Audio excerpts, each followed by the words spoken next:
opozita duhet të ishte e gjitha e bashkuar. Por personazhe si Sali Berisha, i cili interesin e vet personal e vuri mbi interesin pra ju e keni me individin. Vetëm Sali Berisha është vija kuqe. Jo Sali Berisha. Asgjë tjetër. Shiko, duhet kuptojmë një gjë, është bërë dhe pyetja që ndoshta mos i te kalojmë pyetjes tënde. Ediona, është bërë dhe pyetja nëse do mbas zgjedhjeve të 11 maj do të kishte një X rezultate, do të bashkëpunonin me këtë apo me atë. Sigurisht që me Edi Ramën jo. Absolutisht as nuk bëhet fjalë, por ka një vit kuqe. Me 9 shtator duhet kuptojmë ne nuk mund të zhbëjmë atë vendim që morëm më 9 shtator 2021-shit, sepse në fund fare gjithë kjo ndodhi për shkak të një non grata të Sali Berishës. U mor një vendim dhe Partia Demokratike shkoi këtu ku jemi sot. Dhe ne nuk mund të themi që ne rikthehemi të zhbëjmë gjithçka dhe nuk mund të themi demokratëve të cilët sakrifikuan ajo pjesë paktën që qëndroi tek ne, sakrifikoi baltën, sakrifikoi sulmet dhe qëndroi parimeve dhe i qëndroi disa parimeve shumë të rëndësishme. I qëndroi që ne jemi këtu sepse jemi krah aleatit ton strategjik Shtetet e Bashkuara të Amerikës. Jemi krah Bashkimit Evropian, po jemi edhe në mbështetje të SPAK-ut, që në fund fare këtë po kërkojmë, fundin e pandëshkueshmërisë. Dhe vetmi institucion që na e garanton këtë është pikërisht SPAK-u. Ne po shikojmë një drejtësi që për kaq vite Ediona ka qenë aq e varur sa drejtësinë e caktonte politika, e drejtonte politika dhe e menaxhonte politika. Ne nuk e duam më këtë drejtësi Ediona. Nuk e duam këtë drejtësi sepse me anë të kësaj drejtësie ai që ka një pronë nuk e merr dot, sepse duhet njohë një gjyqtar, një prokuror, një politikan, sepse ato gjyqtarin, prokurorin e ka vendosur politikani, e ka diplomuar politikani ndoshta shumë vite më parë, e mban aty dhe e menaxhon sipas nevojave të veta. Pikërisht këtë drejtësi ne nuk e duam dhe prandaj ne themi që jemi pro SPAK-ut dhe jo vetëm ne. Ka një investim të jashtëzakonshëm të Bashkimit Evropian, ka një investim të jashtëzakonshëm të Shteteve të Bashkuara të Amerikës për SPAK-un. Ne nuk mund të jemi kundër këtyre dhe të themi ne nuk kemi nevojë për këtë, ne do vazhdojmë siç ishim. Ne nuk mund shkojmë regres. Po nëse ndodh që Sali Berisha të bëhet më njanë, të largohet si kryetari i Partisë Demokratike, mund të rishikohen gjërat në vazhdimsi? Ediona janë të gjithë demokratë dhe pa diskutim, nëse të gjithë këto vijat kuqe që unë përmenda bien, pa diskutim që demokratët duhet bashkohen. Jo, 2 vijat kuqe janë, Rama dhe Berisha. Pa diskutim që po. Pa diskutim që po. Po tjetër, nëse këto bien, njëri ra. Tani nëse këto të dy bien, atëherë pa diskutim që e djathta bashkohet dhe e majta pa diskutim që ka nevojë të rinovohet, se ka brenda saj njerëz me precedent, ka brenda saj njerëz që kanë marrë votat nëpërmjet bashkëpunimit me trafikantët, për shembull siç ishte rasti i Jurgis Qyrbës. Pra janë disa çështje cilat duhet të ç'bëhen dhe kjo është e gjithë betejë dhe nuk është betejë e thjeshtë Ediona. Dhe nuk presim ne që dikush nuk presim lavdrime, pa diskutim që do të ketë sulme, pa diskutim që do të ketë goditje, siç ka patur sot e 4 vjet, dhe siç do të ketë deri në fund të këtij procesi elektoral, të fushatës elektorale. Kjo as nuk diskutohet. Fakti që kemi 34-35 vite në tranzicion nuk është e rastësishme, Ediona. Ky tranzicion është i gjithi i stisur që këto figura që përmendëm më lart të jenë komod, të ndërtojnë secila kështjellat e tyre dhe të jetojnë brenda këtyre kështjellave të fortifikuara nga njerëz të cilët i mbrojnë, i mbështesin, po nëse këto kështjella nuk bien, ky vend nuk bëhet. Ediona. Dhe kjo është ti bëre mirë që e përmendë si vit kuqe Edi Ramën, sepse ka shumë që flasin këto kohë që pas 11 majit Basha mund bashkëqeverisë me Ramën. Po Rama së pari duhet bëhet gati për të hetuar për çështjen me Gonegal. Dhe kështu që Rama nuk mundet të jetë fare në listë për të bashkëpunuar në asnjë lloj varianti. Rama duhet bëhet gati për të hetuar për çështjen me Gonegal, ka të bashkëpunosh dhe të kompromentosh një agent e FBI-t në Shtetet e Bashkuara të Amerikës, i bie të cënosh sigurinë dhe besimin e Shtetet e Bashkuara të Amerikës. Me Gonegal e mori përgjigjen e tij dhe pa diskutim ardha e presidentit Trump na bën dhe më të qartë dhe më të sigurt që kjo çështje do shkojë deri në fund. Kështu që fakti që Rama ka të gjithë, nuk e thot kot Basha atë 77-313, dhe ajo është një nga shprehjet e tij që kanë ngjitur më shumë Ediona, sepse të kesh të gjithë kolegët, bashkëpunëtorët në burg, pjesë më të rëndësishme, domethënë ministra të rëndësishëm, ish zëvendës kryeministra, dhe ti vetë jesh kaq i qetë, dhe të kesh emrin në një çështje kaq delikate që është hetuar në Shtetet e Bashkuara të Amerikës, siç ishte rasti me Gonigal, dhe ti je aq i qetë, nuk është aq i qetë Rama. Dhe nuk bëhet fjalë për bashkëpunim me Edi Ramën, sepse Edi Rama ndaj Edi Ramës do të nis hetim pikërisht për çështjen me Gonigal, pastaj pa diskutim si bashkëpunëtor i inceneratorëve, bashkëpunëtor i çështjeve të tjera për cilat është brenda Erion Veliaj, është Narrati, Arben Ametaj, është Jurgis Çyrbja, është Beqja, Ilir Beqja. Të gjithë këta nuk kanë firmosur vetë dhe nuk kanë bërë asgjë me kokën e tyre. Gjithë këta ti punon në një podcast tëndin pa diskutim që ke lirinë tënde si eksperte, po ky podcast ka një shef, ka një editor shef, ka një pronar. Dhe ti nuk mund të bësh gjithçka pa e ditur ai pronar që është i këtij portali.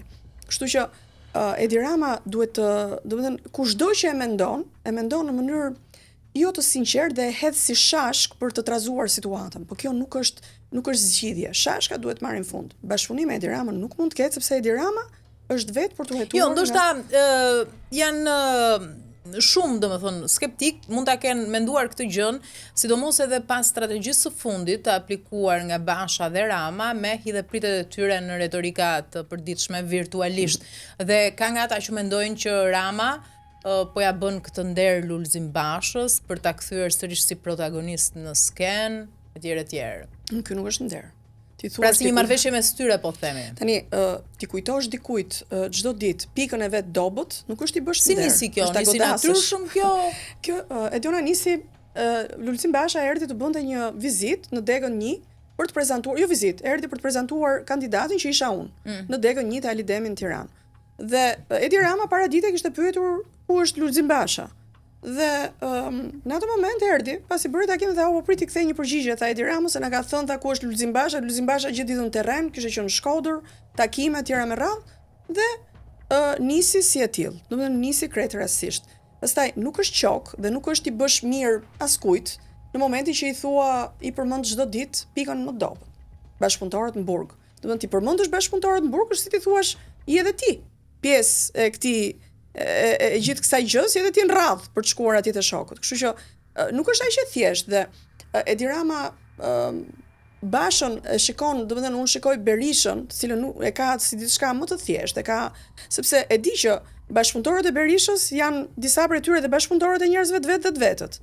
Kështu që i ka lidhjet me Berishën.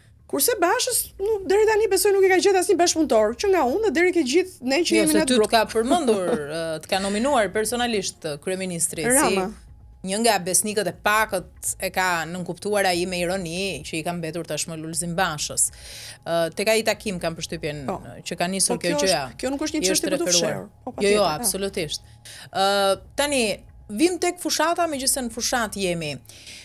Në terren, ju si e keni përqendruar, po themi, planin tuaj të punës? Ediona, kjo është një fushat shumë jo e çuditshme, se unë këto e kam provuar edhe në 2021, se në 2021 isha e 15-ta në listë. Dhe normalisht, pavarësisht faktit që nuk duhet bënin vota personale, duhet bënin vota për partinë, sigurisht që kishte edhe takime der më der, që kishte edhe një betejë për vota personale. Pavarësisht se si ishin një pjesë e mirë e jona, jo unë shumë, por një pjesë e mirë e jona, ata të cilët tjetër bëjnë dhe tjetër thonë, luftuan për vota personale dhe ishte edhe atëherë një betejë. Po këtë herë është një fushat sepse ne jemi të gjithë në listat hapura, ne kemi djegur listën e mbyllur dhe jemi të gjithë për vota personale. Pra do dalë ai i cili merr më shumë vota. Dita nis unë zyrën time elektorale kam hapur te njësia 1, që është Ali Demi, rruga Ali Demi, dhe takimet janë shtrirë nga Rogozhina, Kavaja, Kamza, Vora, Paskuqani dhe të gjitha lagjet e Tiranës. Domethënë kjo është të bësh takime, të prezantosh programin, të bësh takime me grupe të ndryshme, me pensionistë, me të rinj, me student, me shtresën e mesme që janë kolegët e mi, pedagogë, të cilët pa diskutim kanë pak kënaqësitë e veta dhe duan shprehin hapur që në këtë vend nuk rrihet dhe janë pikërisht ajo shtresa e mesme që themi ne pjesa gri që duhet ta motivojmë nëpërmjet duke ofruar një program të mirë që faktikisht është duke nxitur meritokracinë, duke nxitur për atë programin pikat tona të programit, të cilat janë mirëqenia e familjes dhe mbështetja për çiftet e reja, 20.000 euro çdo bebe qeshën atëherë, thanë ç'është kjo, bebe e tretë 20.000 euro. Këtë standard kanë vendet e zhvilluara në Europë. këtë standard ofrojnë dhe ky është një program që është mbështetur nga CDU-ja gjermane dhe është mbështetur fort, sepse është një program që ka një qasje dhe është më afër vendeve të zhvilluara të Bashkimit Evropian. Saj në nisjen zyrtare të fushatës, një deputet të CDU-s. Po, është zoti Falenski, i cili dha mbështetjen e tij për vetë zotin Basha dhe për koalicionin Euroatlantik, edhe për programin tonë. Ne kemi qenë në Bundestag, ku kemi takuar dhe zotin Krichbaum. Kemi qenë në Bundestag ku kemi bërë takime dhe pa diskutim kemi patur mbështetje ndaj nesh dhe ndaj programit që ne kemi prezantuar në 1 qershorin e kaluar të 2024-s. Kur prezantoni programin tuaj në terren me elektoratin, këta të fundit, çfarë problematikash kryesore ju rrëfejnë, ndajnë me ju ankohen? Diona, për shembull, kemi patur raste të takojmë biznesin e vogël. Biznesi i vogël i cili gjatë një dite mund të hyjnë të dalin disa tatimor, taksa.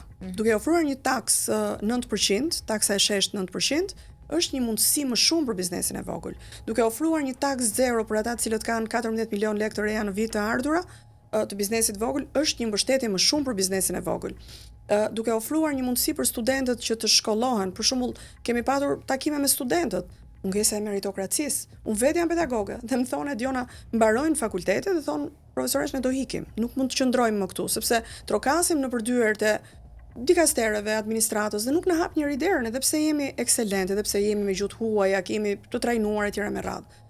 Duke ofruar një stazh pune për një vit të paguar, i cili shërben dhe si eksperiencë për CV-n e studentëve, duke nxitur meritokracinë, duke nxitur subvencione për 30.000 çifte të cilët kanë mundësi të marrin kredi për të blerë apartamentin e tyre, duke dhënë 2.000 euro për beben e parë dhe dytë dhe 20.000 euro për beben e tretë, duke mundësuar dhe duke ulur taksat për biznesin për taksën e shesht 9%. Të gjitha këto gjenerojnë të ardhura dhe të gjitha këto i japin frymarrje bizneseve.